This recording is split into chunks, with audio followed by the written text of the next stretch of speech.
જય અંબે જય ભોજ।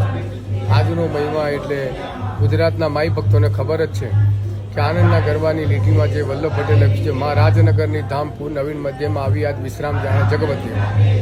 સંવત શબ્દ 7 ફાલ્ગુન સુધીમાં તિથિ તિથ્યા વિક્ષાતિથિ વાસર બુદ્ધામાં, એટલે આજે ફાગણ સુદ ત્રીજના દિવસે આ નવાપુરાની રાજનગરની ભૂમિ પર વલ્લભ જે માતાજીના પરમ ભક્ત હતા તેમને માતાજી આશરે 11 વર્ષની ઉંમરે સન્મુખ પ્રસન્ન થયા। કારણ કે જે બાળક 5 વર્ષની ઉંમરથી જ માના નામનું બીજ મંત્રનું સ્મરણ કરતો હોય એને જગદંબા પ્રસન્ન ના થયું કેવી રીતે બને, જે જગતજનની છે અને માતાજીએ તમને વર માંગવા કીધું।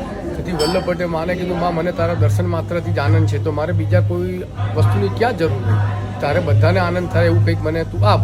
તેથી માતાજી તેમના જીભ ઉપર સરસ્વતી રૂપે વિરાજમાન થયા, અનામિકા રૂપે જે પણ એમનો અભણ હોવા છતાં પણ સૌ પ્રથમ જે આનંદનો ગરબો રચ્યો ત્યાં ભૂમિ પર રચાયો।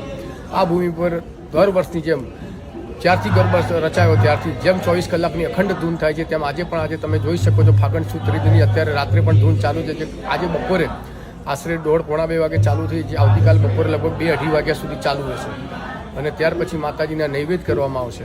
અને એ રીતે માતાજીના આ આનંદના ગરબાની ભૂમિ પર હર્ષો ઉલ્લાસથી આનંદના ગરબાની ઉજવણી કરવામાં આવશે। અને આવી જ રીતે મહાસુદ 8મથી મહાસુદ 9 તેમજ અષાઢ સુદ 8મથી અષાઢ સુદ 9 પણ માતાજીની 24 કલાકની વર્ષની 3 ધૂનો થાય છે, એવી બીજી 2 ધૂનો કરવામાં આવે છે। અને તે વખતે પણ વર્ષમાં આ 3 દિવસ માતાજીનું મંદિર 24 કલાક ખુલ્લું રહે છે। સર્વે મારા બાળા બહુ છે તેમજ શક્તિ ઉપાસકોને જય અંબે જય ભોજ।